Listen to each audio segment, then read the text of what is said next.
আসসালামু আলাইকুম প্রিয় শিক্ষার্থীরা, তোমাদের ক্লাস চতুর্থ তৃতীয় শ্রেণীর 103 পেজের গণিত বইয়ের আমরা আজকে একটা ভগ্নাংশের অঙ্কটা দেখব, লিখিত অঙ্ক। যে দেখি এটা কত সুন্দর করে সমাধান করা যায়। দেখো 103 পেজের 3 নম্বরটা। এখানে বলছে সিফাত একটি বাগানের 5/9 অংশ ফুলের চারা লাগিয়েছে। মণিও 4/9 অংশ বা 9/4 অংশে ফুলের চারা লাগিয়েছে। কে বেশি ফুলের চারা লাগিয়েছে?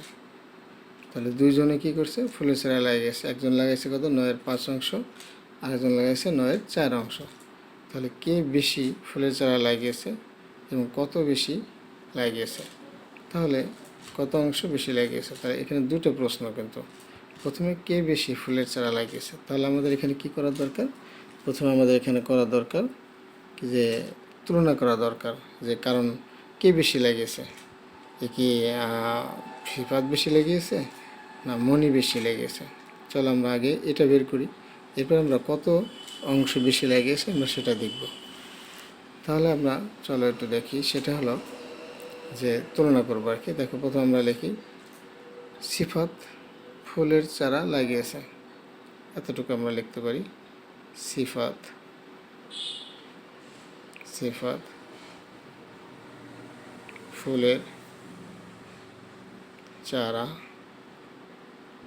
ফুলের কি চারা নাকি ফুল লাগিয়েছে? ফুলের কি লাগছে? ফুলের চারা, হ্যাঁ ফুলের চারা লাগিয়েছে।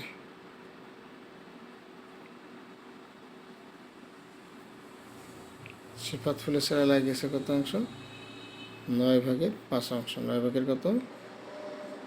5 অংশ। ওকে, এরপরে মণি ফুলের চারা লাগিয়েছে কত? 9/4 অংশ। এখন এটা আমরা প্রথমে লিখলাম। এখন দেখি এখানে তুলনা করবে কীভাবে। এখানে হরগুলো কিন্তু সমান। দেখো এখানে 9, এখানে 9। আমরা লিখবো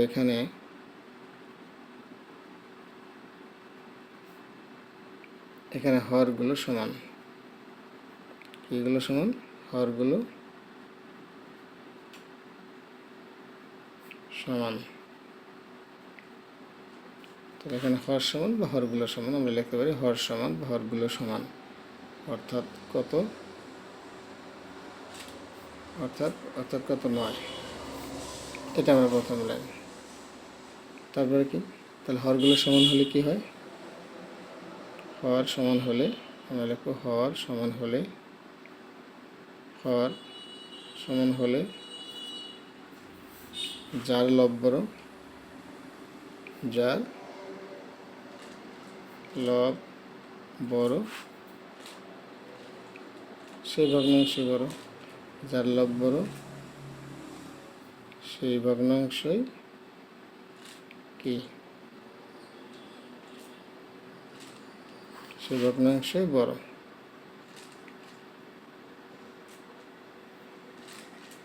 সেই ভগ্নাংশই বড় বা যার, এটা বলতে গেলে যার লব ছোট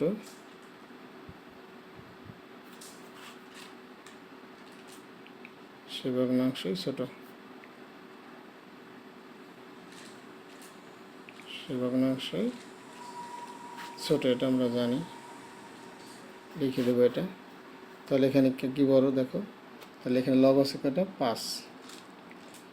তাহলে লব 5 বড়। লব কত? 5 বড়। সরি ওটা সরে গেছে। হ্যাঁ, তাহলে এখানে কি আছে? লব 5 বড়, 4 কি ছোট। 5 বড়, লব 5 বড়, 4 ছোট। বড় ছোট। অর্থাৎ তাহলে কি 5 বড় 4 ছোট। তাহলে কি 5 এত অংশ, তাহলে কি এত অংশ বড়। 4/9 ছোট।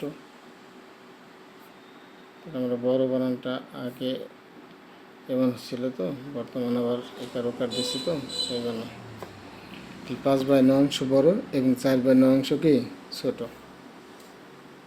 অর্থাৎ তাহলে কি লাগালো কি, তাহলে 5/9 বড়, তাহলে এটাকে কি লাগাইছে, প্রথমে লাগাইছে সিফাত। 5/9 কি লাগাইছে সিফাত, তাহলে সিফাত অতএব সিফাত অতএব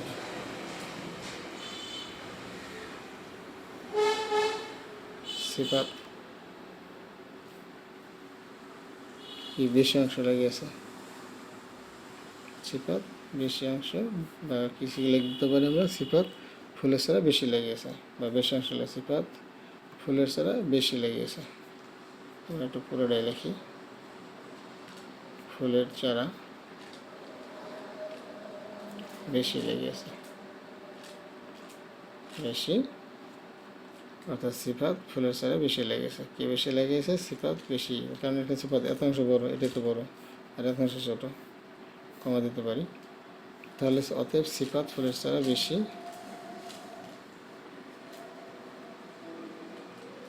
লাগিয়েছে। ওকে, তাহলে আমরা দেখো এটা কী বললাম, অর্থাৎ এখানে সেটা সে আগের মতোই, যেখানে হরগুলো সমান বা হর সমান, হর যদি সমান হয় অর্থাৎ 9, হর সমান হলে যার লব বড় সেই ভগ্নাংশই বড়, আর যার লব ছোট সেই ভগ্নাংশই ছোট।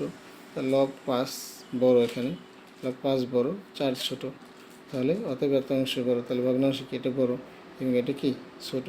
এটা লাগাইছে কে, তাহলে এটা লাগাইছে কে, সিফাত লাগিয়েছে, অর্থাৎ সিফাত ফুলের চারা বেশি লাগিয়েছে। এখন প্রশ্ন হলো, তাহলে আমরা একটা উত্তর পাইলাম, দেখো কে বেশি লাগিয়েছে, সিফাত ফুলের চারা বেশি লাগিয়েছে, তাহলে কত অংশ বেশি লাগিয়েছে এটা আমরা বের করি এখন। তাহলে কত অংশ বেশি লাগিয়েছে, অর্থাৎ আমরা লিখতে পারি অতএব বেশি লাগিয়েছে, বেশি, অতএব বেশি,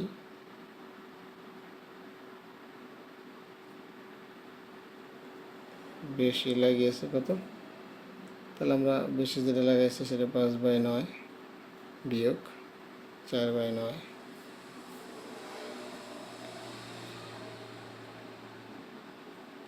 এত। তাহলে আমরা দেখি, তাহলে আমরা কী করবো, ভগ্নাংশের হরগুলো কী করবো, লসাগু করতে হয়। তাহলে 9 9 আমরা জানি কি 9 9 লসাগু কত হয়, 9 তো হয়, 9 হয়।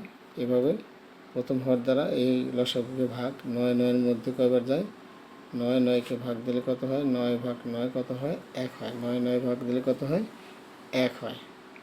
এবং কি এটার সাথে কি গুণ হবে, লব গুণ হবে, অর্থাৎ উপরে 5 আছে, 5 লব গুণ হবে, 5 অক্ষে 5। তাহলে আমরা কী করলাম, এটা প্রথমে ভগ্নাংশের হরগুলো লসাগু করলাম, তাহলে 9 9 লসাগু করলাম, 9 আর 9 লসাগু করলাম, করার পরে লসাগু করলাম কী হবে, আমরা জানি যে দুইটা 9 যেহেতু, তাহলে আমরা লসাগু 3 দিয়ে ভাগ যায়, 3 3 9, 3 3 9, আবার 3 দিয়ে যায়, 3 3 9, 3 3 9, তাহলে 3 3 লসাগু, 3 3 9, 9 9, 9 9 হয়। অর্থাৎ একই থাকলে এর একটাই লসাগু হবে। এটা হলো তোমরা সহজে জেনে নেবে, যখন হরগুলো সমান হবে, ভগ্নাংশের হরগুলো সমান হবে, তখন কি একটাই কী হবে, লসাগু হবে, মানে বোঝাই যায়। কিন্তু তারপর আমরা একটু করে দেখলাম যে হ্যাঁ ঠিক আছে, 3 3 9 9, 9 9।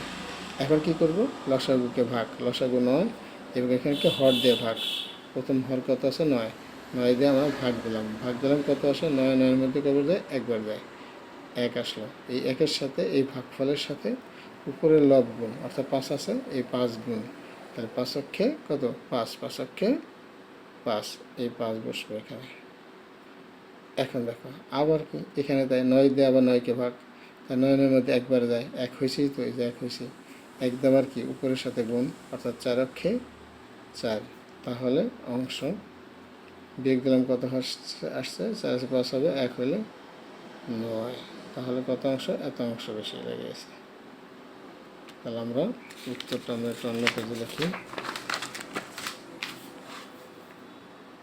তাহলে পুরো উত্তরটা তাহলে এখানে কেলে কী বেশি লেগেছে, তাহলে সিফাত, আমরা অতএবটা বানান করে লিখবো, কেন লিখিত অঙ্কে বানান করে লিখতে হবেই। অতএব সিফাত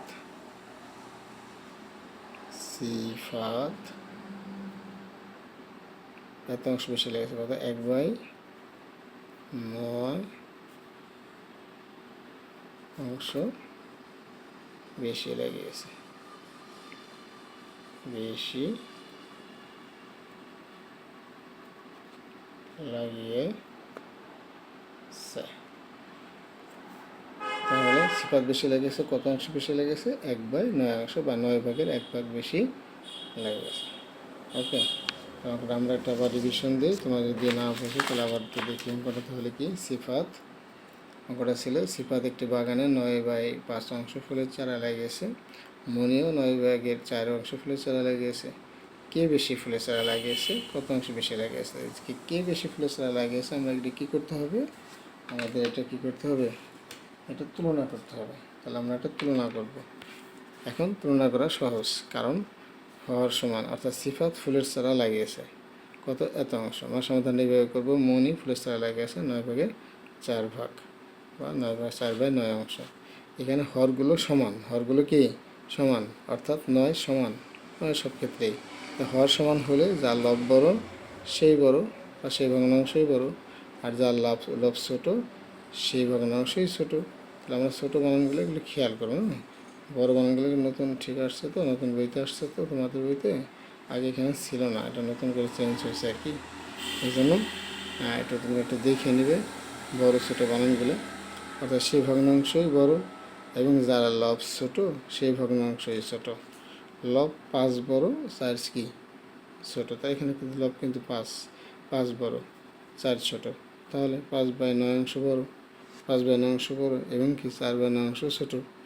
অতএব সিফাত তাহলে কী লেগেছে? সিফাত যদি এটা বড়, তাহলে সিফাত কি বেশি করে ফুলের চারা বেশি লেগেছে। কে বেশি লেগেছে, কতটুকু লেগেছে, এটা আমরা কী করবো? বিয়োগ করতে হবে। এটা তুলনা করা মানে হবে না যে কী কতটুকু লেগেছে। তাহলে আমরা এখানে বিয়োগ করলাম। বিয়োগ করার এটা খুবই খেয়াল করবা। প্রথমে হলো তোমার হরগুলো লসাগু করতে হয়। এখানে 9 একই থাকার কারণে 9 লসাগু হয়েছে, কিন্তু সব ক্ষেত্রে এক না থাকলে তো 9 হবে না। হ্যাঁ, একই হবে না, অর্থাৎ যে হর আছে 9 এখন 9 এখানে লসাগু হলো, কিন্তু যখন তোমার হরগুলো ভিন্ন হবে তখন কিন্তু এটা হবে না, একই হবে না। এই জন্য কী করতে হবে? তোমাকে লসাগুলো করে নিতে হবে। তাহলে 9 লসাগু কত? আমরা এখানে সবসময় রাখবো ছোটো সংখ্যা দিয়ে, অর্থাৎ মৌলিক সংখ্যা দিয়ে ভাগ দিতে হয়। তাহলে 3 থেকে 3 দিয়ে যায়, 3 তিরিখে 9, 3 তিরিখে 9 3বার যায়, আবার 3 দিয়ে 2টের মধ্যে যায়, 3 একে 3, 3 একে 3। তাহলে লসাগু 3 তিরিখে 9 একে 9 আসে, অর্থাৎ হর একই থাকলে লসাগু একই থাকে। আমরা এইভাবে শিখব। হ্যাঁ, হর একই থাকে, হ্যাঁ, এই জন্য আমরা লসাগু একই হয়, এই জন্য আমরা খেয়াল রাখবো। তো এই লসাগুকে কী করতে হবে এখন? এই লসাগুকে প্রথম ভগ্নাংশের হর দ্বারা ভাগ, অর্থাৎ 9 থেকে 9কে দ্বারা ভাগ দিলে 1 হয়। 1 এবং কি উপরের সাথে গুণ, অর্থাৎ উপরে আছে 5 এবং কি এই 5-এর সাথে কী হবে? গুণ হবে, 5 অক্ষে 5, এই যে 5 বেরোলো। এখন তুমি বলতে পারো স্যার উপরে তো 5 আর 4 দেখেন এইভাবে বিয়োগ হয়ে গেছে। হ্যাঁ, এই যে 1 দেখে আর কি, ভগ্নাংশ হর 1 হয়ে আছে, এই জন্য তোমাদের কি উপরে মনে হইতেছে 5 বিয়োগ 4 এইভাবে দিলেই তো হয়ে যায়। হ্যাঁ হয়, কিন্তু আসলে তো সিস্টেমটা এটা না। আর যখন তোমার চেঞ্জ আসবে, অর্থাৎ নিচে চেঞ্জ হবে, তখন তোমার এই নিয়মটাই ফলো করতে হবে, পুরোপুরি ফলো করতে হবে। তাহলে আবার প্রথমটা হয়ে গেল, এখন দ্বিতীয়টাও কি? তাহলে আমরা কীভাবে করবো? আমরা একটু আরও একবার দেখবো। লসাগুকে ভাগ দিব, লসাগুকে এটা মুখস্থ করে ফেলবা, কারণ অনেক বড় বাচ্চারা, উপর ক্লাসের বাচ্চারা কিন্তু এটা পারে না, কারণ বীজগণিত পাঠ্যগণিত সব ক্ষেত্রে কিন্তু এই যে সিস্টেমটা আছে। তাহলে লসাগু, এটা কোনটা? লসাগু 9। এরপরে কোনটা? ভাগ হলো এখানে হর, হর কত? 9 দেব 9, 9কে 9 দিয়ে ভাগ দিলে কত হয়? 1 হয়। এই 1-এর সাথে উপরের লব গুণ, লব আছে 4, 4 একে 4। ওকে, এইভাবে আসে 1/9 অংশ, অর্থাৎ তাহলে কি এইভাবে আমাদের তাহলে কি এর সে বেশি লেগেছে।